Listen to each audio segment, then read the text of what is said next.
Assalamu alaikum. Welcome to Parenting Hour. You're tuned in 93.5 here in the West Midlands and 105.1 if you're tuned into us on Inspire FM. Welcome to you all this evening. Inshallah, Ramadan is going very well for you. We're in the last 10 days, didn't we say? It sounded like only yesterday. We were saying we'll be crying soon. We'll be leaving Ramadan. That was when we first talked about Ramadan, and congratulations you for Ramadan. And here we are just about to end. SubhanAllah, I don't know where the time goes to. It seems to fly. And I hope, inshallah, may Allah make it all easy for you and reward you for your ibadah, for your charities, for everything that you're doing, inshallah, during this blessed month, inshallah, as we come together. A little bit different than other Ramadans, but we're still together, we're still here, we're still fasting, we're still doing all our good works, inshallah. This evening, I have back with me again, mashallah, live this session, but we are from our homes, although I did pass by Unity FM today, and mashallah, they're doing so many live sessions. So there's lots going on in the studio as well. So it was wonderful seeing everybody in the studio there, and live sessions going back again. But we're live, even though we're from our homes, and we've got Sister Abeda with us. Assalamu alaikum, Abeda. Alaikum assalam wa rahmatullah. Assalamu alaikum, Brother Saeed. We've got also Brother Saeed with us. Assalamu alaikum wa barakatuh, Sister Kathleen, Sister Abeda. Good to be with you again. Jazakallah. And you guys. Jazakallah. It's wonderful having you here because we are continuing the session we did last week about looking after our children, safeguarding our children. And we started opening conversations last week that we had callers ringing us in, wanting more. And actually the conversations in the groups afterwards, in our WhatsApp groups and with parents on social media, was really going after last week's session. MashaAllah, I think, opened the eyes of a lot of people about what is happening, what is going on. And the number today, if anybody wanted to ring in and get involved in this conversation where we're going to move on and talk about techniques and strategies to protect your children, is 0121 772 8892. That's 0121 772 8892. Please do ring us in. Please do get involved. Please do talk with the experts we have here with us on this very, very heartbreaking topic, really, because it's not easy for us to talk about it. It's not an easy subject to discuss, but it's something that we need to do. And more so today, because we're just talking before we come online. I'm going to go straight to Sister Abeda to talk, to tell us and explain a little bit more about what happened today that's on the news, that's all over the news. Jazakallah khair, Kathleen, and may Allah reward you for giving us an opportunity to come back here again today and continue the conversation that we started last week. As you said, it's a topic that touches almost every parent's heart. And every time we talk about child protection, I think it worries all of us collectively as a community, because as we established last week, and Brother Saeed explained to us so beautifully, it's a collective responsibility, although obviously we all are responsible for our own children individually. So I was talking about this news that came on a few days ago about a dark web child abuse site where 400,000 members were taken down in a global police raid. And subhanAllah, just reading through the details, it was so horrific that it was so systematically run and it was there for years. And just thinking that, again, talking about the dangers that are attached to devices, subhanAllah, that young children could be so vulnerable. And it is down to the parents, obviously, to make sure that they take on the necessary precautions, which inshallah we'll talk about in a bit. But the details were so horrific, thinking men in their 30s, 40s, 50s were kind of exploiting young children. And parents were obviously totally unaware of what was going on these sites. So subhanAllah, it's just very alarming and worrying.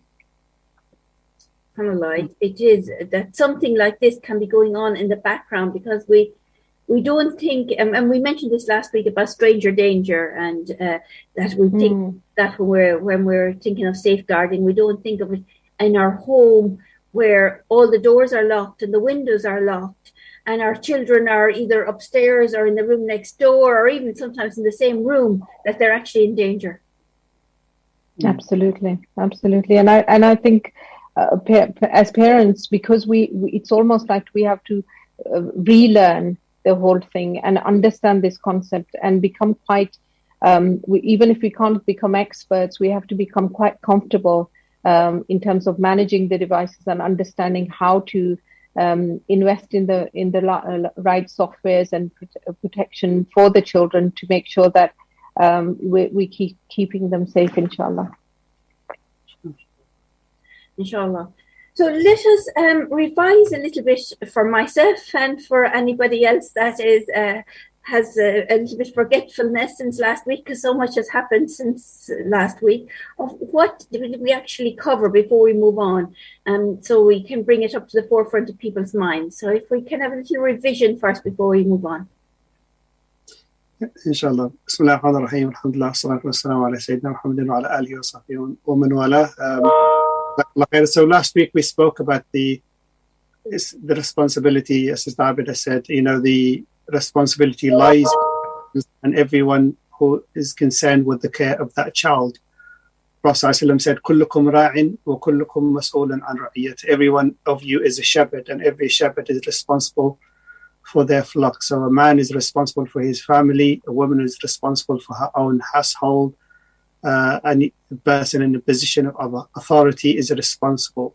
So it's that responsibility that is so important, that you hear something, you see something, you do something. It's very important that we protect our children, and we take that responsibility, as individuals, also as a collective in terms of the community. And, we talked about that the responsibility lies in keeping our children physically safe, keeping them emotionally safe, spiritually safe, socially safe. And all those things are very important. And we mentioned, Sister Abeda read some case studies that describe sometimes, the horrific impact that any form of abuse, whether it's verbal, emotional, physical or sexual abuse, can have an impact on a person for the rest of their life, and it can be intergenerational often.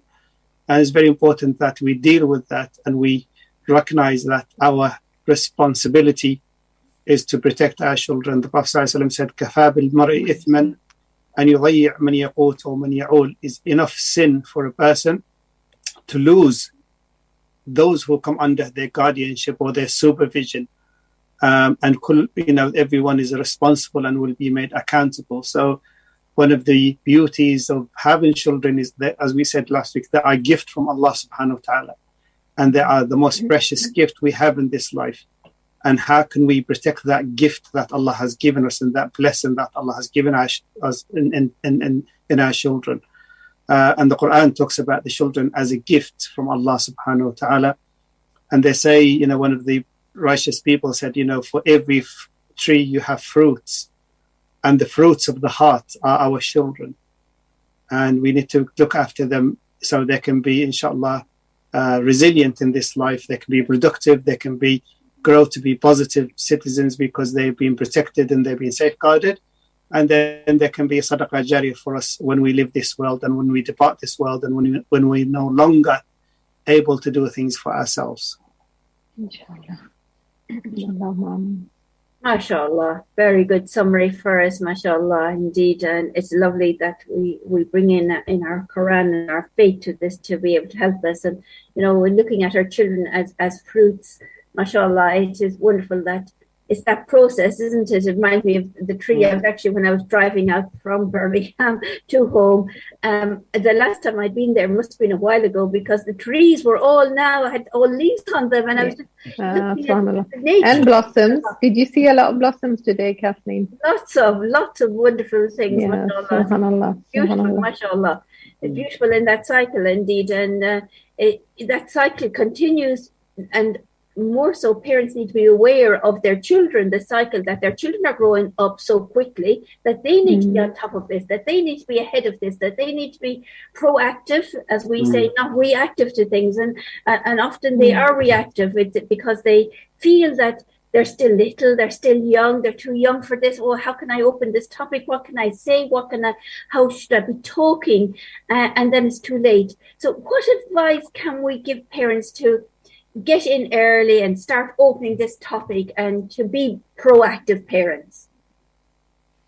And I think, Kathleen, as you said, parents have to be proactive. And if we want parents to be proactive and not reactive, then and essentially, as Brother Saeed would tell us, that the whole thing starts with it, as we do in your courses as well, as to when we get married, really that's the mindset that we start with, that once we're married, obviously the children that Allah will bless us, we have a responsibility towards protecting them. And from then conception, obviously we're big believers of perinatal health and kind of thinking that it starts from there, really. And then in terms of child protection and kind of making sure that the parents are connecting emotionally with the children, it's never too early to teach our children the right behaviors and kind of learn the right strategies as parents ourselves. So as I was saying last time, that every single day for each of us as parents, there are so many teachable moments in our day-to-day situations that we can utilize to give this awareness and understanding to our children, especially when you're thinking about safety and boundaries. For a baby, for instance, when the mother is bathing that child or dressing them or changing them or feeding them. So in terms of the adab and the boundaries that a mother or the father decides to keep, will then become the second nature for that child, that they would understand that in terms of their bodies, then they have their protective behaviors and boundaries. So instilling the right behavior and the boundaries from a very young age. So this could start, I would say, as soon as the baby is born, but like we said, kind of even before that, kind of having that mindset and that awareness, and then learning, okay, what is, as parents, what are our responsibilities? Because oftentimes parents just assume that their responsibility is just to physically protect their children and provide for them physically.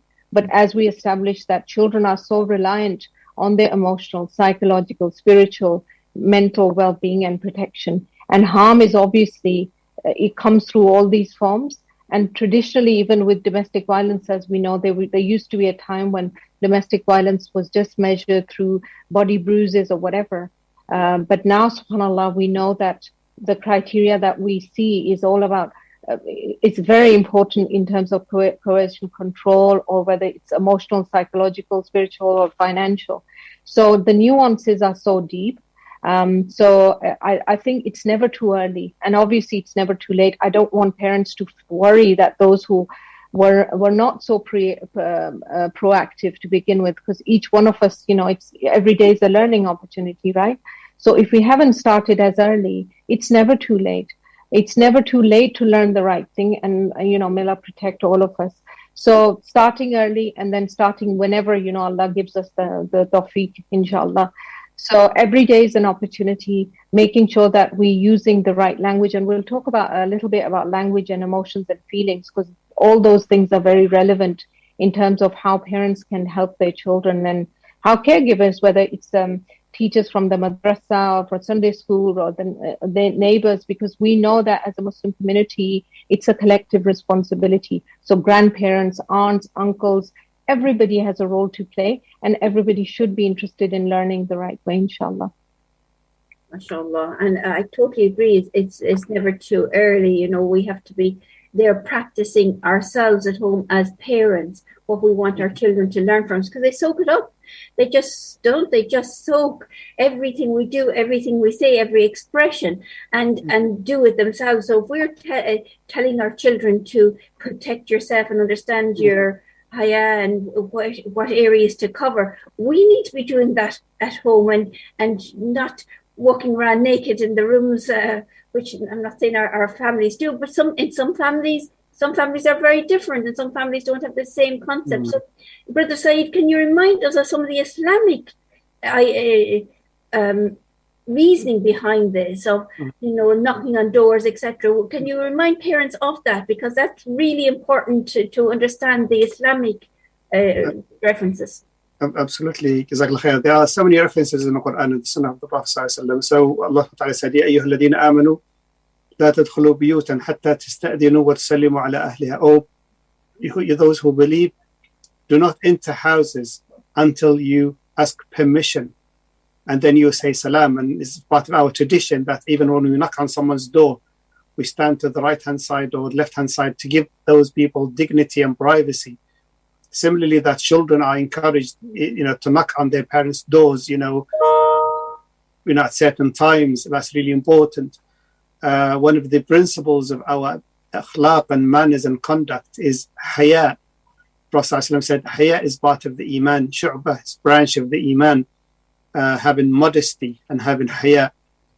Learning to teach our children dignity and to teach them their private, space, and to make sure that, nobody touch you in this way. If anybody touches you in this area, then they're not allowed to do that, because the aura, the protection of the aura, what people are not supposed to see. We teach our children from an early age. Subhanallah, from an Islamic tradition, it even happens before that.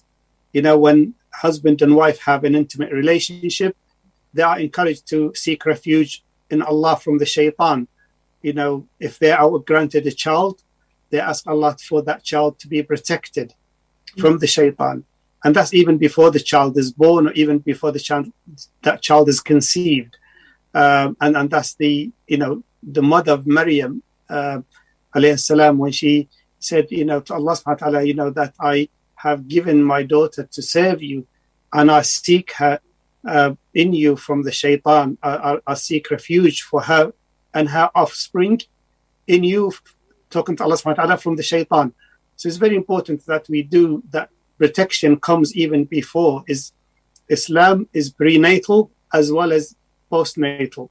So it happens, before the preparation, as Sister Abeda said, and we do that. And the Islamic tradition is full of verses from the Quran and the Sunnah and examples from the life of the Prophet ﷺ that, how harm has to be removed. So Islam came to protect life. It came to protect the mind, to protect the family, to protect the religion, and to protect property.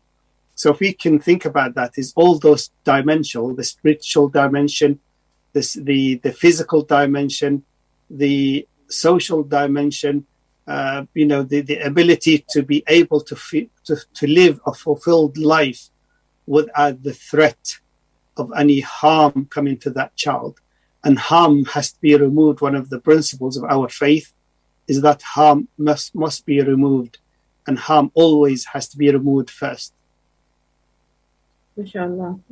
Can I just add a point here, Sister Kathleen, if that's okay? I feel that it's so important that with children we give them a clear concept of what's public and private. And subhanallah, obviously Islam gives that anyway. But sometimes people don't have the deeper understanding behind the Islamic principles. So just to make it more simple, just giving the understanding of what's public and what's private. So making sure that young children from a very young age, a 2-year-old, can easily understand public means being around people and private means just being you. So telling them that in the house there are public and private rooms and places, right? So in the house we know that the bathroom is a private place and the bedroom is a private place. And a public place might be the kitchen or the living room, right? So making that distinction that when somebody is in a private place, i.e. in the bathroom, you want the child to be, they need to understand that that's the space where they have to make sure that they're on their own. If they're very young, obviously, their mother or father was helping them, can be there. But giving them that clarity that what happens in the private space should not happen in the public place. And kind of that clear boundary and that understanding builds on later on with relationships between boys and girls, and understanding that this, for us as Muslims, like what's happening outside in the public, it's not acceptable for our eyes. And we talk about the, in terms of how we have to protect the eyes from seeing things that are not pleasing for our soul and for Allah subhanahu wa ta'ala first and foremost. Then also kind of giving the concept of public and private behaviors and body functions, right? That's very, very important.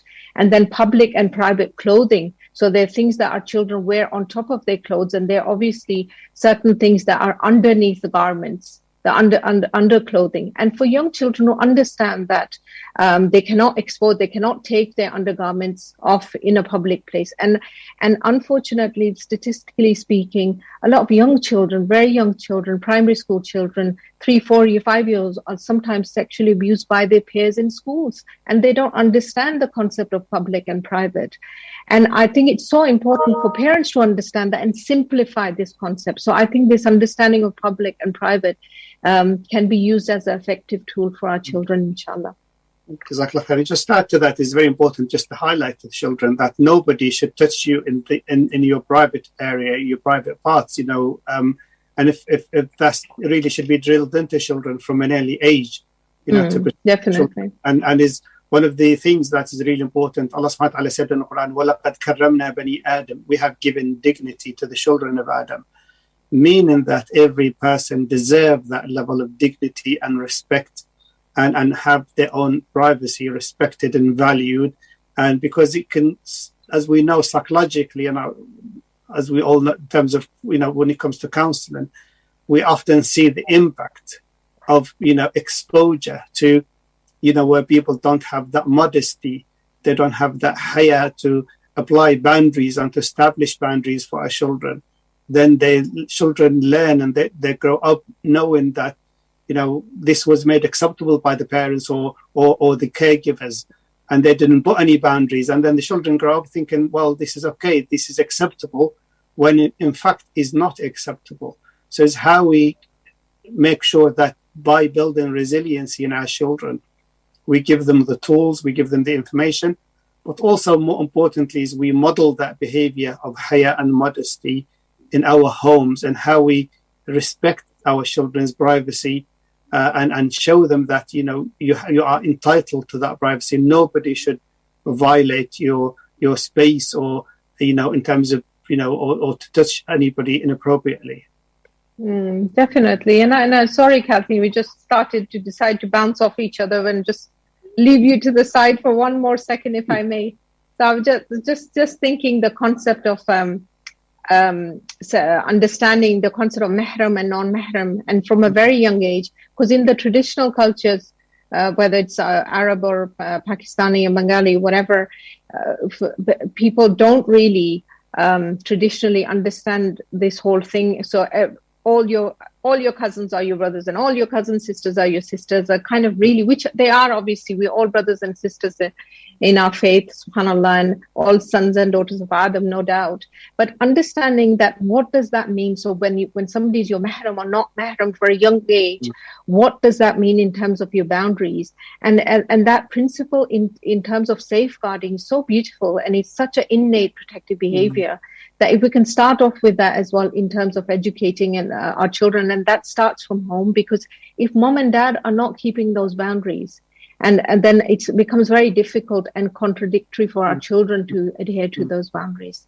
And that's really important. I mean, the hadith that we know, the Prophet said in hadith, you know, when a man and woman are alone, then the shaitan will become the third in this kind of, you know, interaction. And that's for a reason, because then when people are alone, or the people don't have the boundaries, or they don't respect that privacy in terms of relating to the maharim and the mahram, then obviously there's a room, you know, then they're leaving themselves open for, you know, things to happen which are unhealthy, un-Islamic, and also inappropriate. And that's where we need to have those boundaries. Even, you know, when people free mix and everything, then there's boundaries. People know where to draw the line.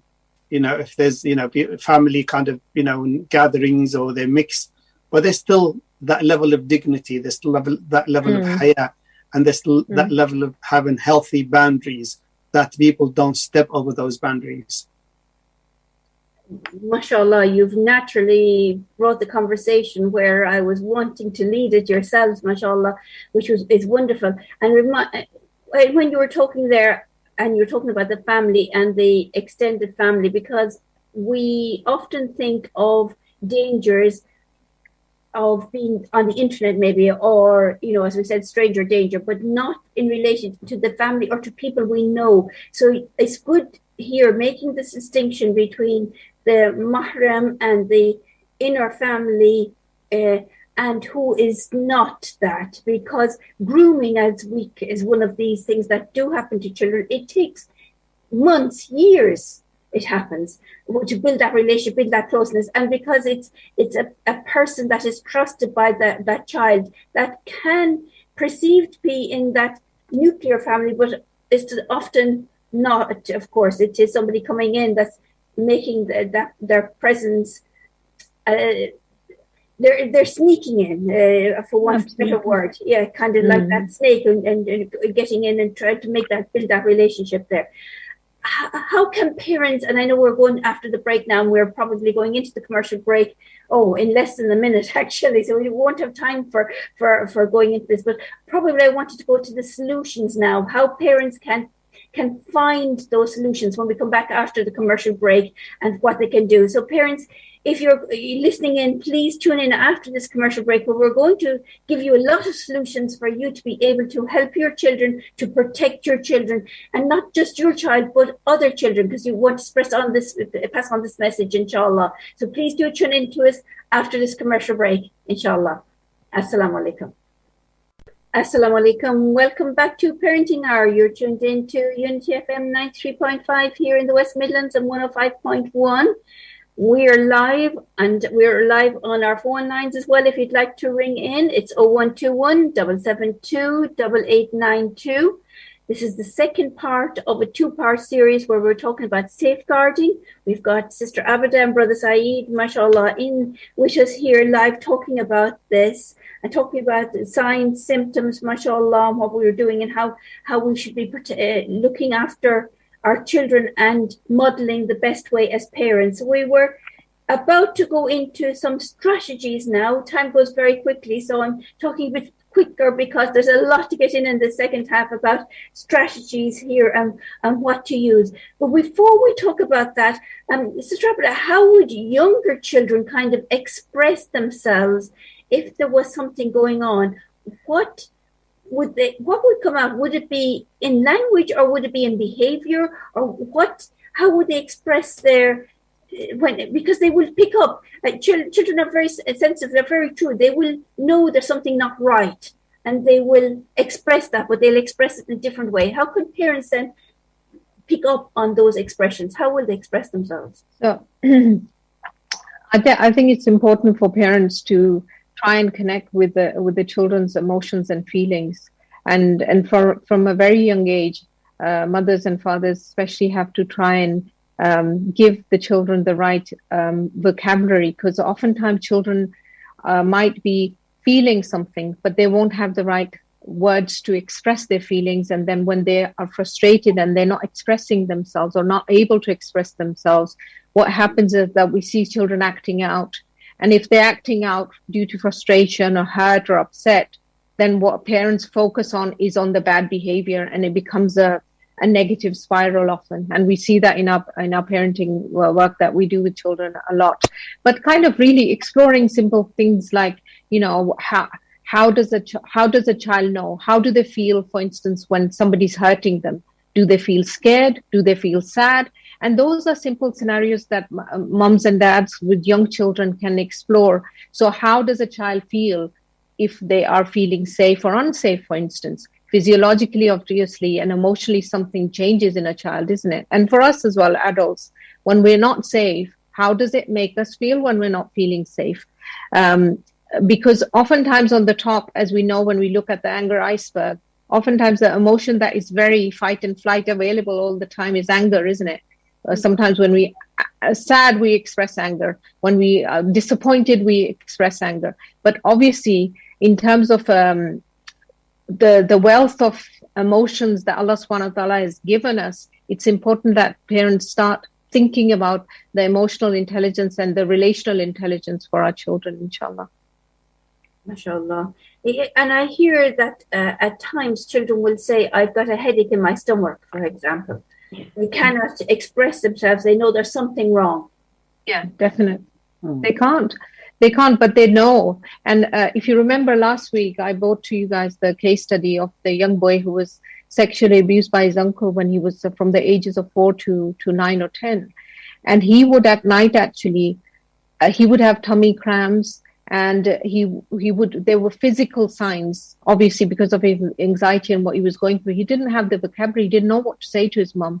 But his mum, bless her, she couldn't understand what was going on. So she often thought he didn't eat something properly or whatever, and that's what the tummy ache was. But now we know that anxiety would manifest a lot to do with our stomach and how children will feel. So I think it's a two-way thing, obviously. It's educating the children, but mothers also tuning into and really listening in to the children and not kind of really dismissing. Because a lot of times I know, subhanAllah, mothers are so busy, and fathers, that we're doing so much. But kind of paying attention and actively listening to our children is so important, isn't it? And it's giving them the time and the space and talking to them and building that trust, building that rapport, that the child feels comfortable to come to speak to the parents, because they know the parent firstly listens, secondly validates them, and number three, doesn't dismiss them and doesn't tell them, or kind of, say, oh, you're making it up, or disbelieve them. Because often when we do that, then children will learn to, and we hear this in counselling often, and when we say to people or clients, did you speak to anybody? And they said no, because there was nobody available. Or I tried, but nobody was listening. Or sometimes when I did, they were dismissing me and they were blaming me, saying, you're making things up, or they called that person, you're lying, or it's your fault. So when we listen to our children, we don't blame, we don't, make them feel guilty. We validate them. We make sure that we give them that space where they feel comfortable and they feel validated, and they know that they can come and speak to us about anything. Because when we do that, then we have that open dialogue and that open communication that is so vital to make sure that our children are safe and they come and talk to us, because we are their guardians and we are the ones who safeguard their interests. Indeed. And I think initially, and we might come back to this later if we have time, that when a disclosure of any sort, whether it's emotional abuse or sexual abuse or physical abuse, may Allah protect all our children, when that disclosure comes to a parent, oftentimes the first 2 minutes reaction is the key thing that would determine what type of relationship this mother or child will have, or this parent or child will have for the rest of their life. Because if there is a lot of emotional reaction, because sometimes it becomes more about the parent's shock, their disbelief, their frustration, their anger, their upset. So in that moment, if we do too much emotion, which is obviously comes naturally, but it's really important that as parents we ground ourselves and not. So if we become too emotional and too reactive, then that child will next time be so worried about containing the parents' emotion that they are not going to bring any burdensome or negative news to parents, because they would worry about protecting the parents. And for young children to carry that burden, I think it's too much. So it's important that as parents, we take responsibility for our response. When we listen to a disclosure that's uncomfortable, it's about, okay, so I need to be calm and obviously make dua and seek protection, but the reaction has to be moderated. Otherwise, it just breaks that open communication that Brother Saeed is referring to. It's very important, because then when we have that overreaction to something, or the children see that this, as you said, Sister Abeda, the parent is upset, then they internalize everything and then they blame themselves and they feel guilty that I haven't upset my mother. So instead of them trying to express their needs, they start thinking about, my mom is upset because of me, or my dad is upset because of me.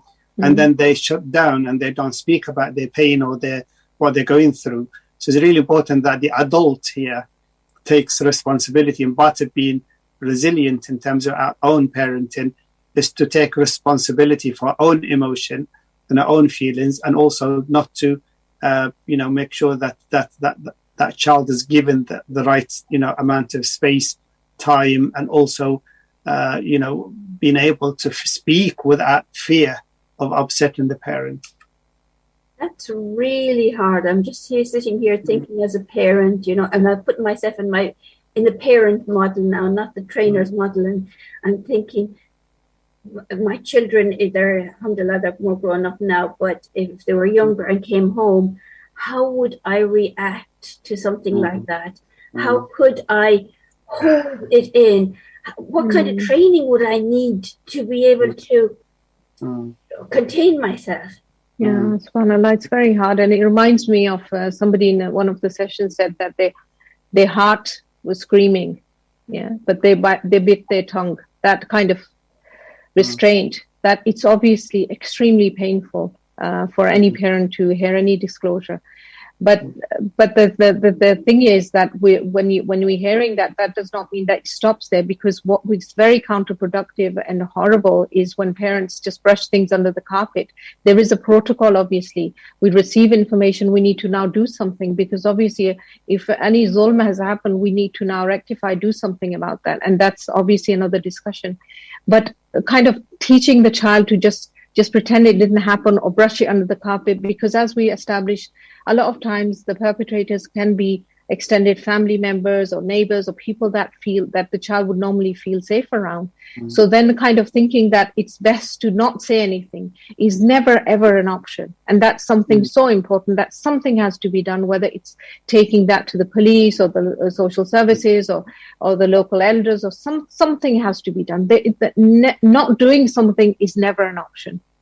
And one of the most hurtful things for people who experience people who experience, abuse in childhood, often the most hurtful thing, often when they see the parent who's supposed to be the protector, the maintainer, the qawwam, who the one is Allah put in charge to look after that person, they worry about what the community are going to say. Or what the neighbors are going to say, instead of protecting the interest of that child.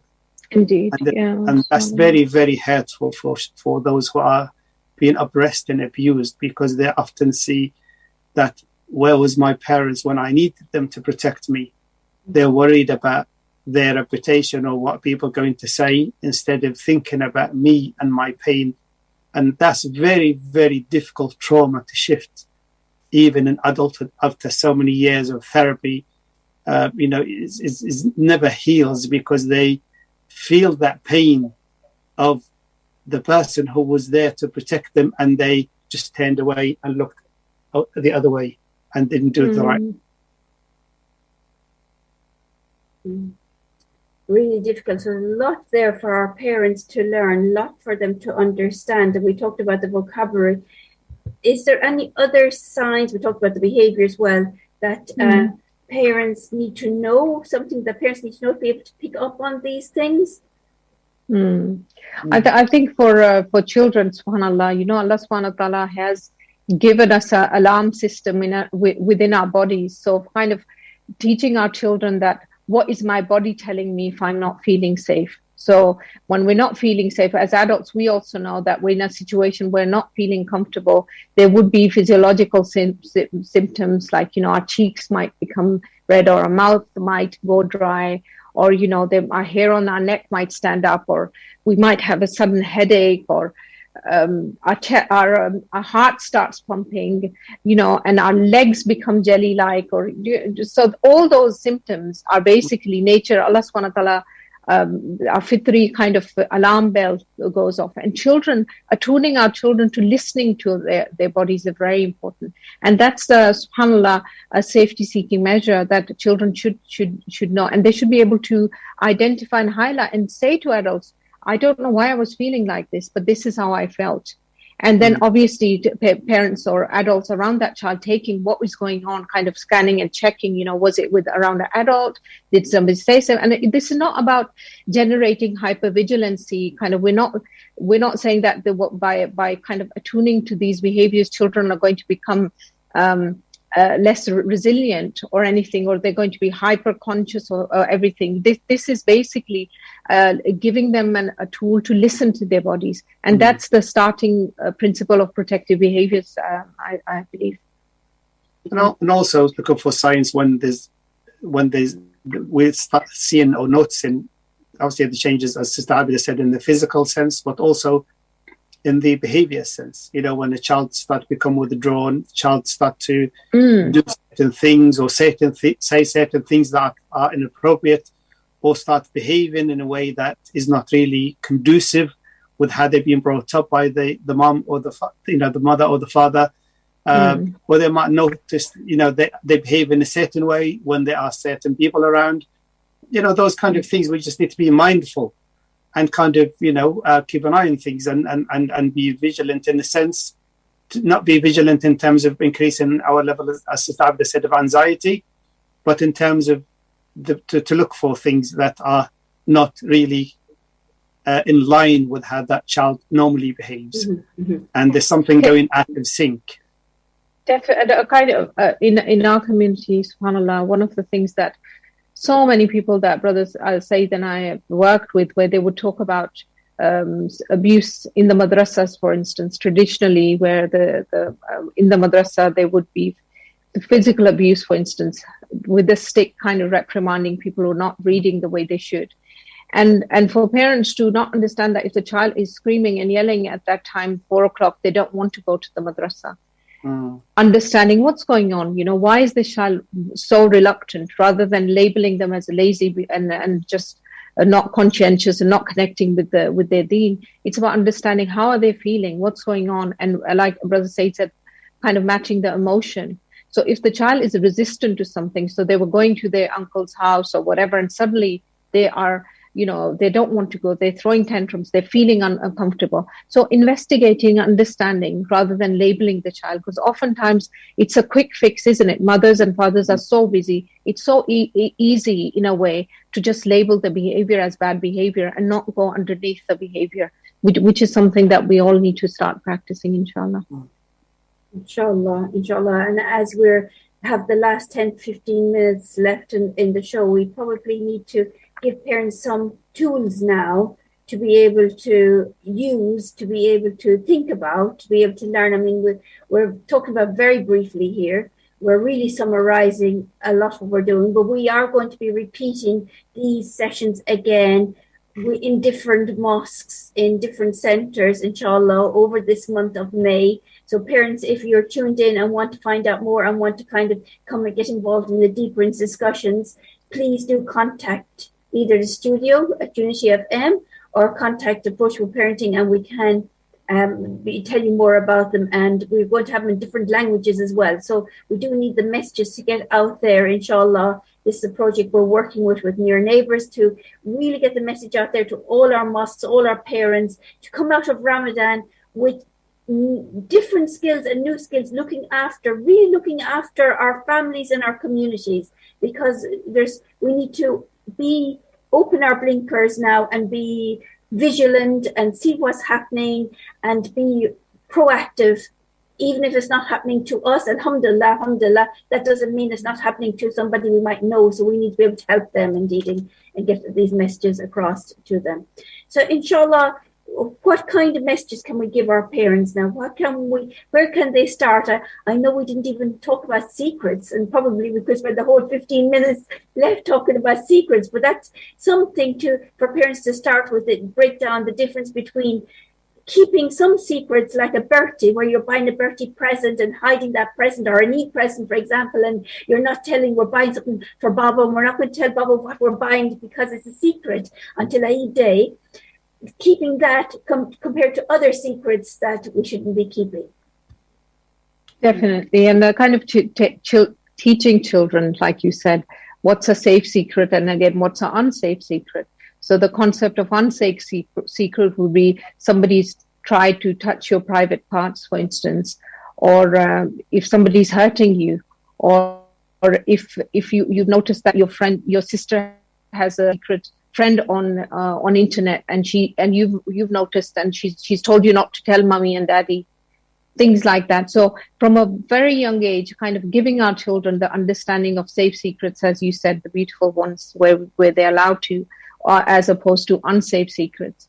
And I think when we're thinking about that, one of the important concepts which we want our parents to understand this evening is the principle of protective behaviors process, which is kind of thinking about the early warning signs, the physiological signs that we talked about, the physical signs, and then alongside that is teaching our children three concepts that at any given time they should feel that they have a choice in the matter.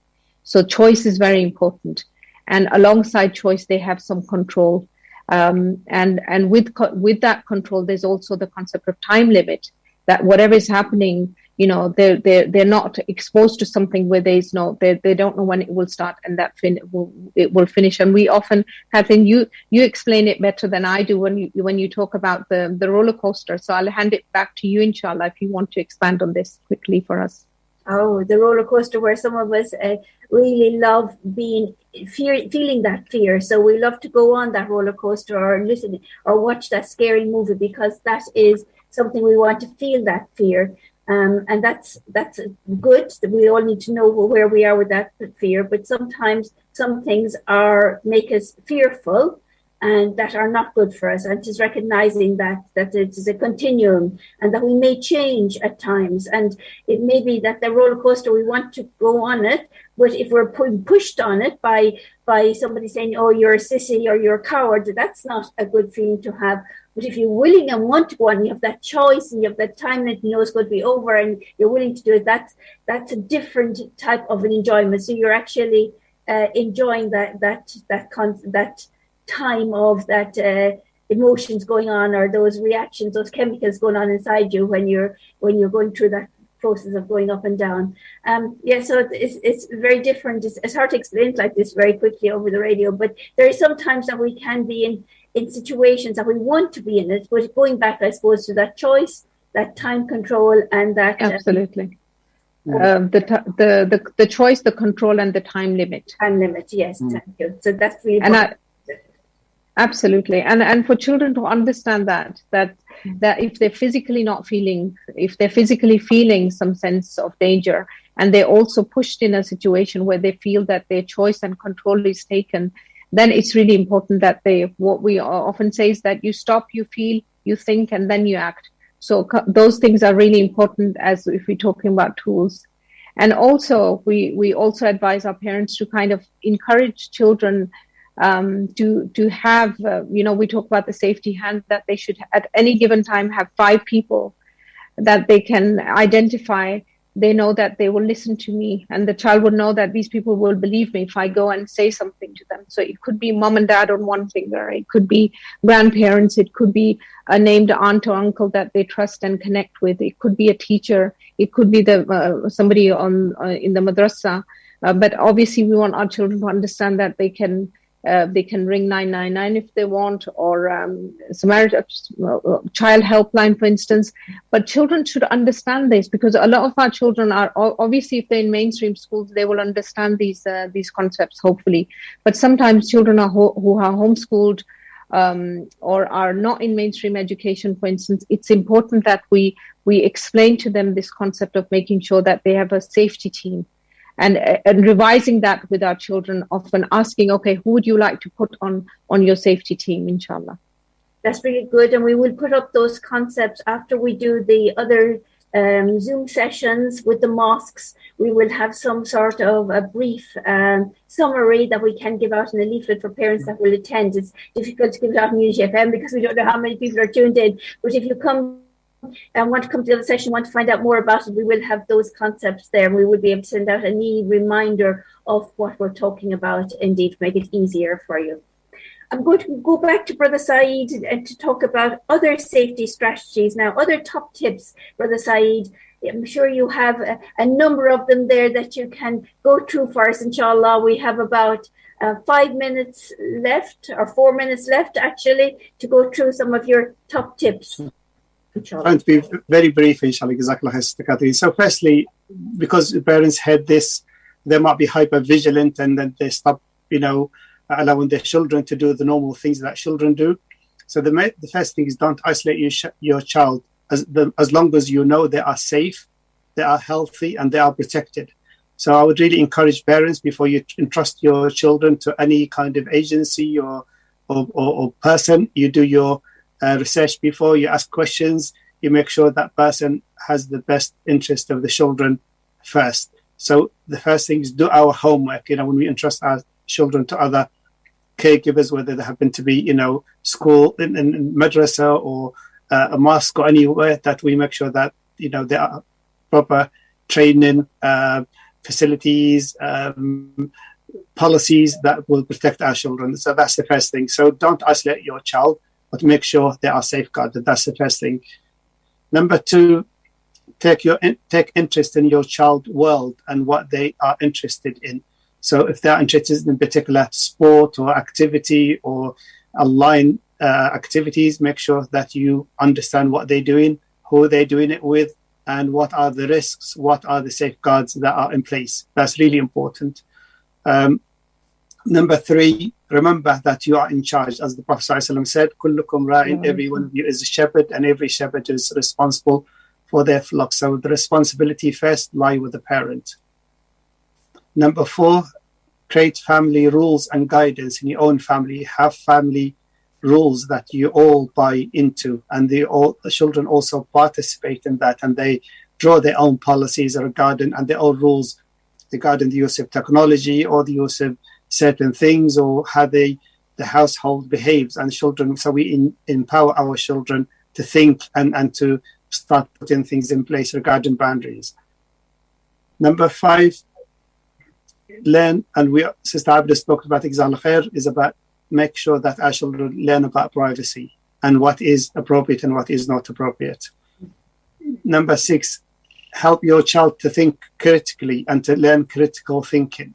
What is acceptable and what is not acceptable. Number seven is really important, is about keeping the lines of communication open with our children, always.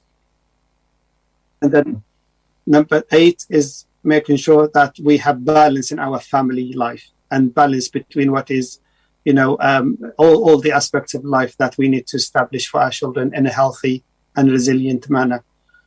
Be aware of age-related content in terms of information and what they're watching and who they are mixing with and what is appropriate and what is not appropriate. And then number 10, educate yourself about how to safeguard your child. Educate yourself about how to keep your children safe in all aspects of their lives. MashaAllah, MashaAllah. Well done. We're in the last few seconds of the show. Well done. Jazakallah khairan, Brother Saeed. And Sister Abeda, this, I hope, inshallah, will save some children's lives, inshallah. This is our intention, parents, to get these messages out there to save lives, to protect lives, inshallah.